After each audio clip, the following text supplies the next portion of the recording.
We're going to take a look at a song I have known for probably 40 years, just about. And you may have heard it if you're on top of a little obscure song buried on the back of a Doobie Brothers album.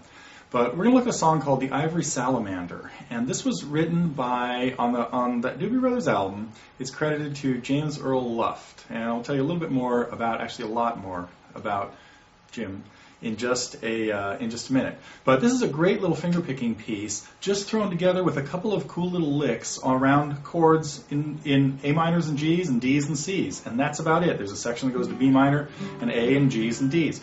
So it's a cool little just fingerpicking ditty almost that has nice little melodies. It's just kind of rolling along with this gentle feel, and a great beginning to intermediate fingerpicking piece if you're not too worried about playing it quickly yet. So we're going to definitely tackle it kind of slowly and learn to work on some hammer-ons, pull-offs, and some odd little bass notes and things like that. Now, this piece, I was taking guitar lessons when I was a teenager from a guy in Los Gatos, California named Alan Beilharz. And Alan had quite a few other students around the same age. Anyway, he was a well-known guitar teacher in the area. And he had a student named Jim Luft. And Jim made up a bunch of cool little pieces like this, and as a matter of fact is still writing songs to this day. I'll get more to that a little bit later too. And so this was a piece that Alan showed a lot of his students just to get them working on some cool fingerpicking things. And one of his students was a guitarist named Pat Simmons, who went on a few years later to be in a band called the Doobie Brothers, that you probably have heard of. And most of the Doobie Brothers albums include some pretty cool acoustic guitar pieces or parts of songs, and most of that are things that are done by Pat, and a lot of it is stuff he learned from Alan. And we were all lucky enough to have this great teacher in our little town.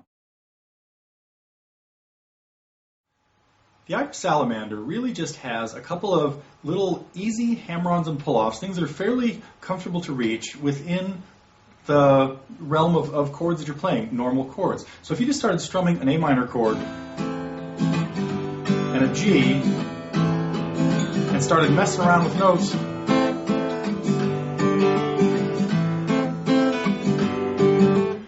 you'd start getting a snippet of an idea of a melody. Well, that's kind of how this song evolved, as do lots and lots of fingerpicking songs. Just kind of general messing around. But let's take a look at the tablature that I have. It's written out there in all on one page, very short, 2 or 3 just little four measure sections. And in the first one, we have the main thing that's going to be going on is we're keeping a steady bass going. This is standard Travis picking, so your thumb's always going to be alternating back and forth between 2 strings. And frequently the bass notes are different in the first half of the measure than they are in the second half of the measure. So we're not usually playing, or frequently we're not playing the same 2 beats, same 2 notes on the third and fourth beats as we are on the first and second beats. So there's some kind of a nice little bass movement going on. Whenever we have the A minor chord, we're starting with A in the bass, and then alternating to E, and then alternating to C in the bass. So you're going to start this with an A minor chord on, but halfway through it on the third beat, you're going to reach your fourth finger to play the C in the bass. So the bass line for the measures of A minor is A, E, C, E, rather than just A, E, or something like that. Then it goes to a G chord, and the bass starts on B. So it's really important to hear and practice the bass lines separately so that you're hearing this. The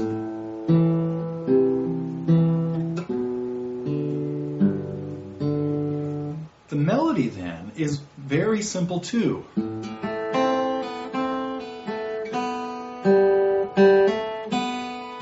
So practicing the melody individually, if you're looking at just the tablature or the music, just ignore the 4 bass notes and play the rest.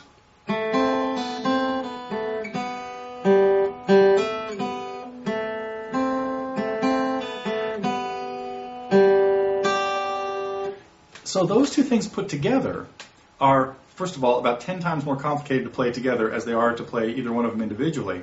And I want to play that line very slowly and talk about each separate move. On the first beat of the A minor, we've got the A in the bass, and then the A in the melody on the and of that. Then we have a pinch on the second beat with a pull-off, pulling the C off to an open B. Really important there to not pull it off too early. got to sound not like that, like this. And on the last, I forgot to alternate the C and the bass. I was talking about the melody though.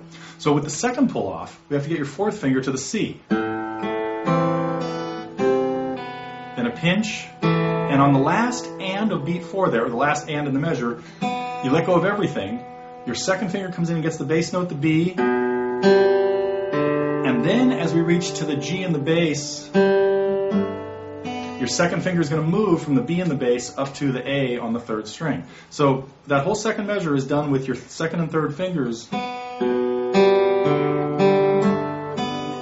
the last A at the end of the second measure is played as part of the A minor chord. So you're not playing that one with your second finger. You have to get your third finger back in there before the A and the bass. So here are those two measures leading up to the A at the beginning of the third measure.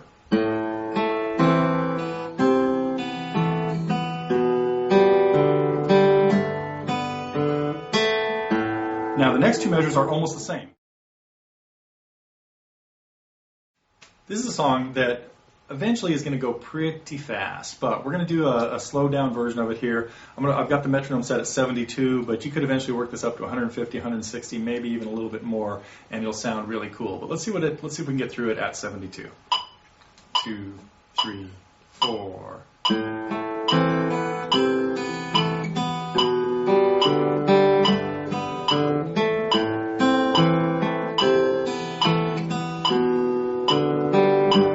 Repeat that line.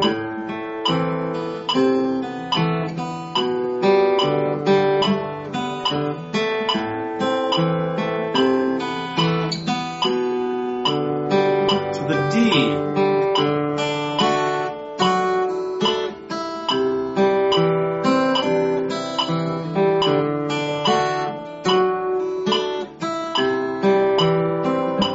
Back to the A minor.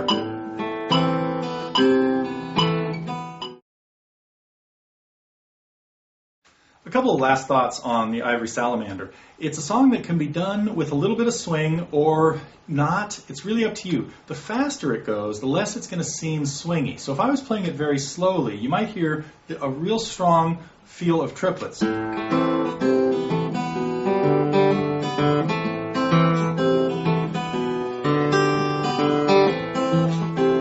As it gets fat, now here's what it would sound like without any swing.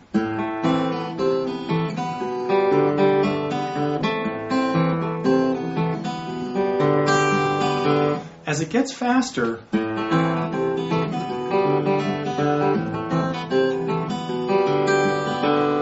it's harder to tell the difference.